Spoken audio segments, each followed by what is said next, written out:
Hello everyone. Last class से हम लोगों ने मैक्सिमम और मिनिमम और इन्फ्लेक्शन पॉइंट का कुछ एग्जांपल्स देखे थे। आज एक क्वेश्चन हम करते हैं, so that the given function is concave upwards, यानी कि जो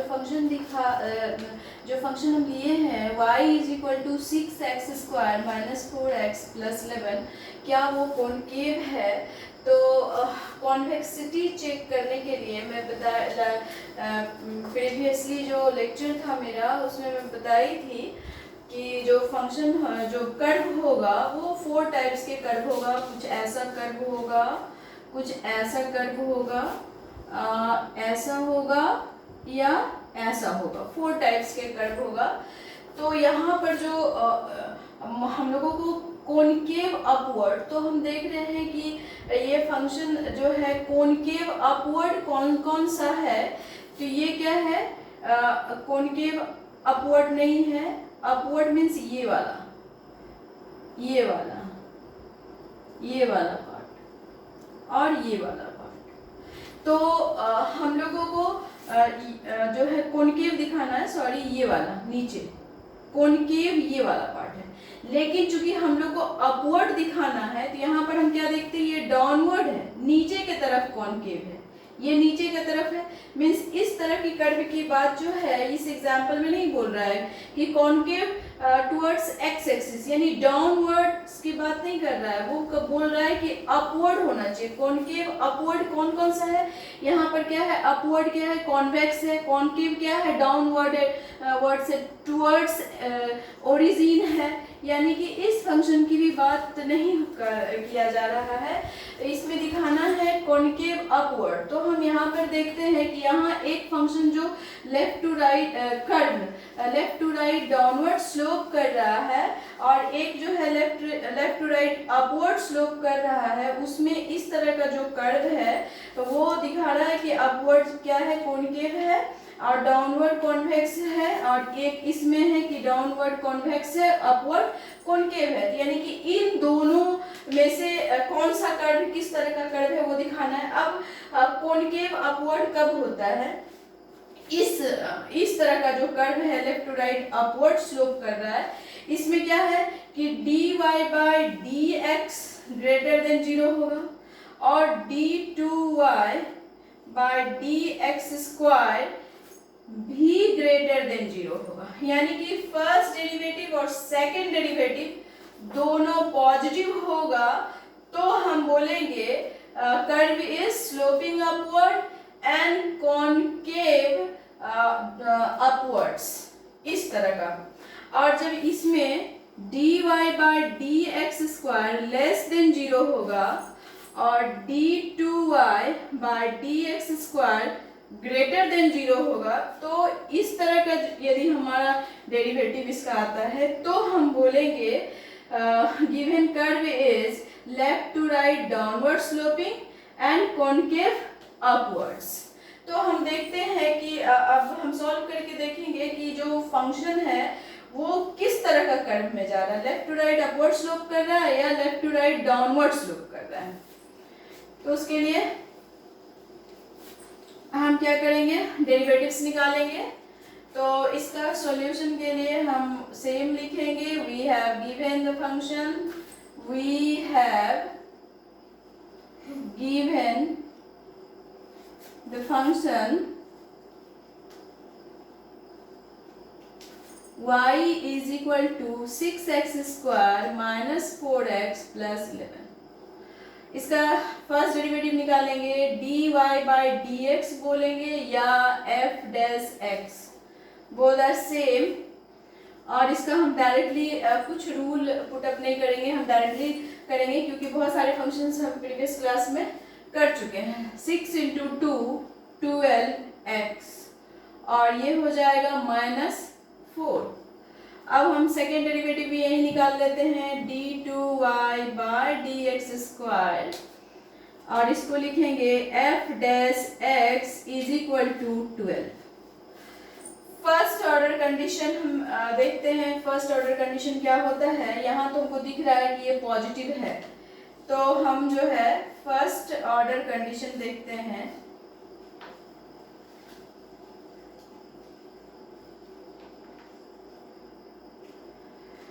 फर्स्ट ऑर्डर कंडीशन में क्या होगा, dy by dx is equal to 0,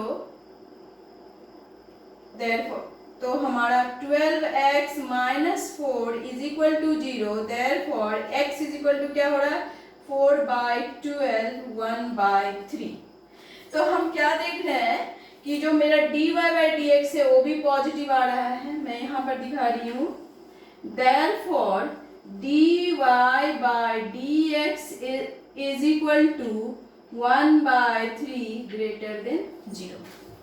यानी कि ये जो कर्व है dy by dx greater than 0 है, ये कर्व अब यहाँ से क्या पता चल रहा है कि कर्व दो तरह का हो सकता है, या तो कर्व वो ऐसा गया होगा, अपवर्ड स्लोपिंग है, या तो कर्व ऐसा गया होगा। यहां से यही पता चल रहा है, क्योंकि हमारा फर्स्ट डेरिवेटिव उसका जो स्लोप है, ये जो स्लोप है यहाँ से एक स्ट्रेट लाइन किसी भी पॉइंट पे डालेंगे, एक पोटेंशियल किसी एक कर्व के किसी एक पॉइंट को टच करता है, ज्योमेट्री 10th क्लास के ज्योमेट्री में हम लोग देख चुके हैं। तो ये जो स्लोप है वो अपवर्ड है। अब हमको सेकेंड डेरिवेटिव दिखाएगा क्या ये कॉनकेव अपवर्ड्स है कि नहीं है। तो हम देखते हैं d2y by dx square is equal to 12, हमारा यहाँ पर 12 आया है और ये भी ग्रेटर देन है। इसका मतलब क्या है कि इस कंडीशन में इस कर्व के लिए क्या होता है, इस तरह का जो कर्व होगा, ऐसा वाला कर्व, वो होगा dy by dx greater than 0, d2y by dx square less than 0। लेकिन हम यहाँ देखते हैं ग्रेटर मीन्स ये वाला कर्व नहीं है। कर्व कौन सा है, कर्व हमारा इस तरह का कर्व है, ये y है, x है, 0 है, हमारा कर्व जो है ऐसा है। इसका मतलब है कि जो हमको दिखाने बोला कि जो फंक्शन है वो कॉनकेव अपवर्ड है, तो हम बोलेंगे यस, ये वाला कर्व, यस, यहां लिख देती हूं मैं, yes given function is concave upwards. तो ये बहुत इजी है कि हम कर्व का स्लोप निकाल सकते हैं, उसकी कॉन्वेक्सिटी चेक कर सकते हैं। अब एक और तरह का जो एग्जाम में क्वेश्चन आता है, मोनोटोनिक फंक्शन बोल के आता है कि यदि कोई भी एक फंक्शन दिया होगा और उसको चेक करने के लिए आएगा क्या ये फंक्शन मोनोटोनिक इंक्रीजिंग है या डिक्रीजिंग है। तो मोनोटोनिक फंक्शन की जो विशेषता है वो ये है कि जैसे ये फंक्शन है तो इसका x का जो वैल्यू निकलेगा वो जितनी भी वैल्यू होगा वो पॉजिटिव होगा। यदि हमारा x का value x is equal to ऐसा आता है, x is equal to plus minus 1, हम बहुत सारे एग्जाम्पल निकालते हैं प्लस माइनस 1, या कोई आता है -2, x का वैल्यू इज इक्वल टू -2,3, ऐसा आता है। मीन्स एक x का एक वैल्यू -2 भी निकला और एक वैल्यू +3 भी निकला, +3 भी निकला, या इस तरह का आया प्लस माइनस जो भी आएगा, तो ये जो है मोनोटोनिक डिक्रीजिंग फंक्शन होगा। यानी कि यदि x का वैल्यू 2 और 3 आता, 2 and 3 आता, तो हम क्या बोलते हैं, मोनोटोनिक इंक्रीजिंग फंक्शन है, या ओनली 2 ही होता है, यानी कि जितने भी x के वैल्यूज होंगे वो पॉजिटिव होंगे, तो हम बोलेंगे कि जो फंक्शन गिवन है वो मोनोटोनिक इंक्रीजिंग फंक्शन है। यदि x का कोई एक वैल्यू भी नेगेटिव हो गया तो हम बोलेंगे मोनोटोनिक डिक्रीजिंग फंक्शन है। इसका हम एक एग्जांपल करते हैं।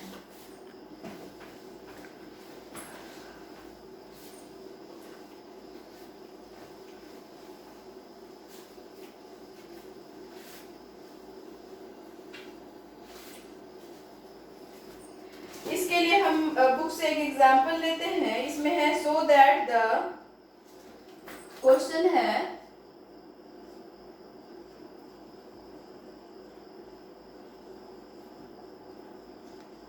so that the function y is equal to 3x squared,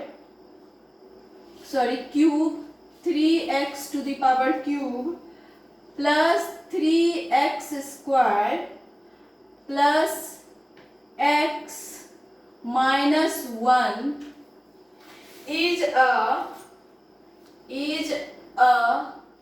monotonic increasing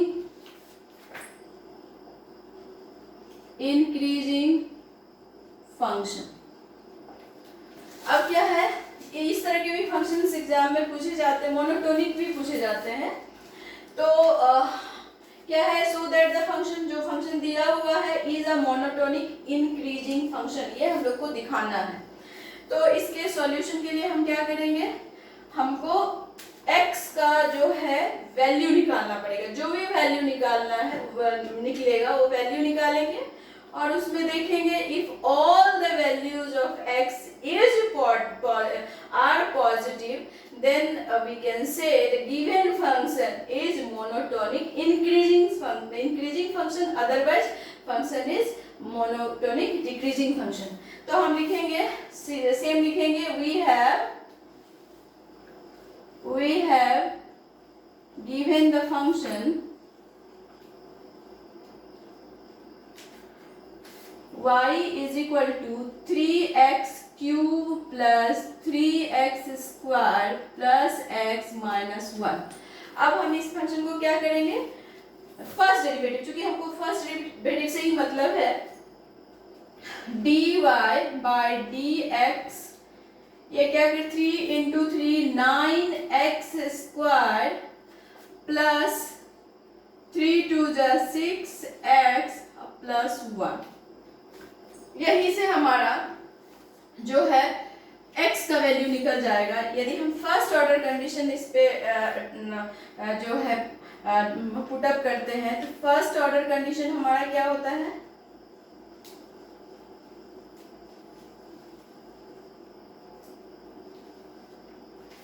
dy by dx is equal to 0। Therefore 9x square plus 6x plus 1 is equal to 0। ये क्या है, एक क्वाड्रेटिक इक्वेशन है। x का value निकालने के लिए हमको इसको ब्रेक करना पड़ेगा। ये क्या है, a, इसका x स्क्वायर का कोफिशिएंट को हम a बोलते हैं और मिडिल वाले को हम b बोलते हैं, इसको c।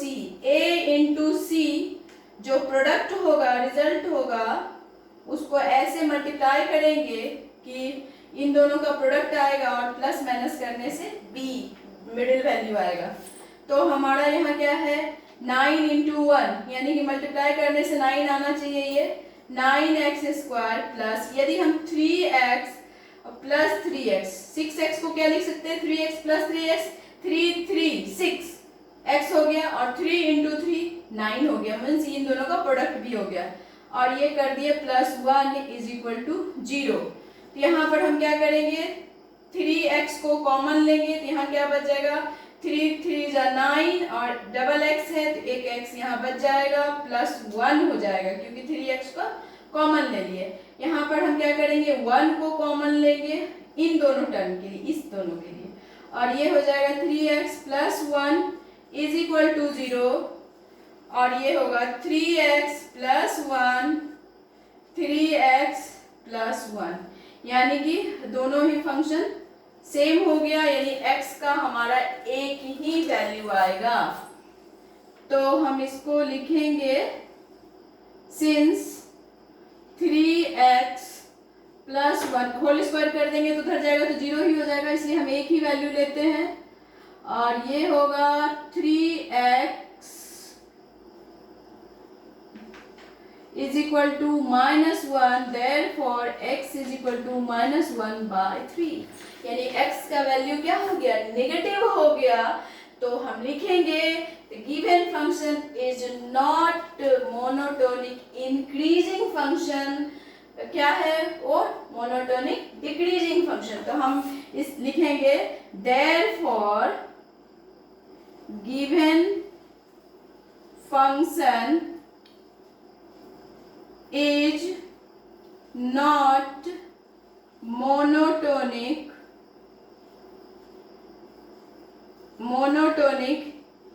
increasing फंक्शन, यानी मोनोटोनिक इंक्रीजिंग फंक्शन नहीं है तो क्या है, डिक्रीजिंग फंक्शन है। तो इस तरह करके इतने टाइप्स के सम्स आते हैं। कॉन्वेक्सिटी पूछा जाएगा, कॉन्केविटी और कॉन्वेक्सिटी पूछा जाएगा, मैक्सिमम मिनिमम पूछा जाएगा, मोनोटोनिक इंक्रीजिंग डिक्रीजिंग पूछा जाएगा, पॉइंट ऑफ इन्फ्लेक्शन वाला कोई फंक्शन होगा। तो एग्जाम में इस तरह से इस चैप्टर से ऐसे ही क्वेश्चंस आता है। तो अब हम जो है एप्लीकेशन ऑफ फर्स्ट डेरिवेटिव, जो सिंपल डेरिवेटिव, अभी हम लोग क्या पढ़ रहे हैं, सिंपल डेरिवेटिव। क्योंकि इस तरह का जो फंक्शन होता है हम इसको सिंपल डेरिवेटिव कहते हैं, dy बाई dx ऐसे निकालते हैं। तो हम जो है अभी एप्लीकेशन पढ़ेंगे सिंपल डेरिवेटिव का, यानी कि differential coefficient and elasticity of demand, यानी कि हम कैलकुलस का यूज करेंगे इलास्टिसिटी ऑफ डिमांड निकालने के लिए।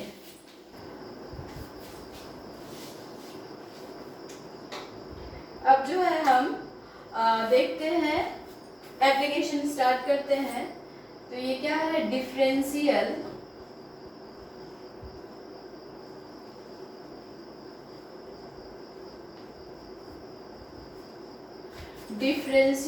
कोएफिशिएंट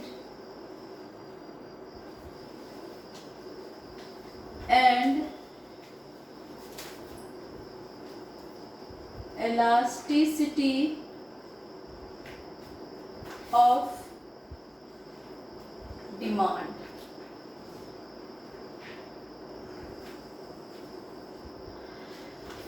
elasticity of demand क्या है, change in quantity demanded due to change in price, और proposed इस क्या है, ratio of value of ratio of proportionate change in quantity demanded by proportionate change in price। यानी कि इसको हम ऐसे बोल सकते हैं, किसी गुड्स का, किसी वस्तु के कीमत में परिवर्तन के फलस्वरूप जितना जो मांग में परिवर्तन होता है उसके रेशियो को हम क्या बोलते हैं, इलास्टिसिटी ऑफ डिमांड कहते हैं। तो इसको यदि हम डिफाइन करना चाहें तो हम ऐसे डिफाइन करेंगे, elasticity of demand can be defined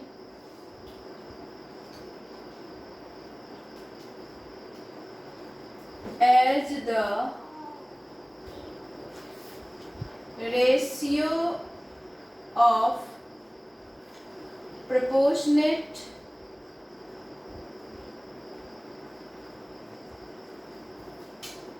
change in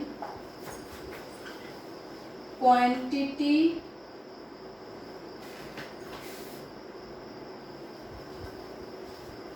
demanded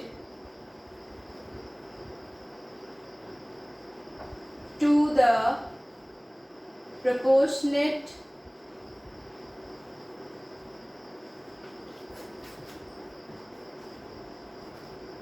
change in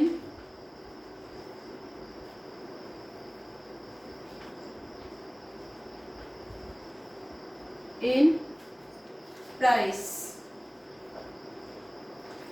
क्या है, elasticity of demand can be defined as the value of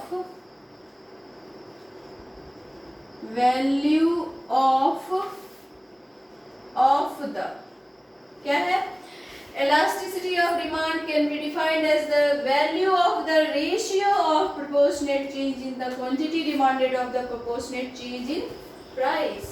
यानी कि प्राइस में जो प्रोपोर्शनेट चेंज होगा उससे जो डिमांड में रिलेटिवली चेंज होगा, प्रोपोर्शनेट या रिलेटिव, जो रिलेटिवली चेंज होगा उसी को हम इलास्टिसिटी ऑफ डिमांड कहते हैं। यदि हम इलास्टिसिटी ऑफ डिमांड को ईडी से इंडिकेट करें तो ये क्या होगा, ये होगा ईडी इज इक्वल टू, यदि इलास्टिसिटी ऑफ डिमांड को हम ईडी से इंडिकेट करेंगे तो ईडी इज इक्वल टू क्या होगा, proportionate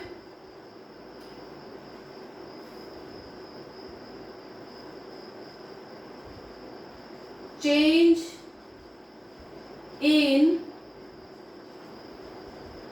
quantity demanded by proportionate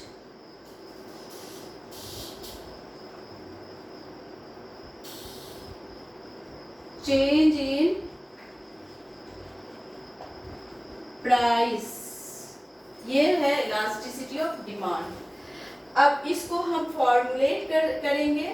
formulate करने के बाद इस पे जो है जो हमें इलास्टिसिटी ऑफ डिमांड निकालेंगे वो फंक्शन क्या होगा, वो फंक्शन होगा इस फॉर्म में होगा, D is the function of P.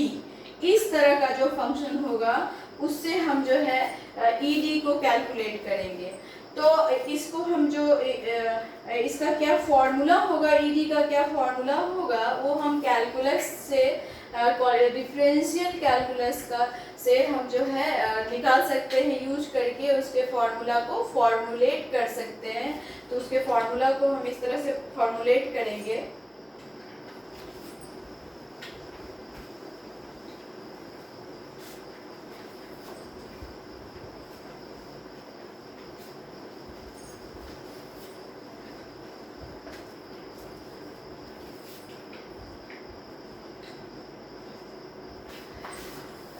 Formula को नेक्स्ट करेंगे हम लोग फॉर्मुलेट।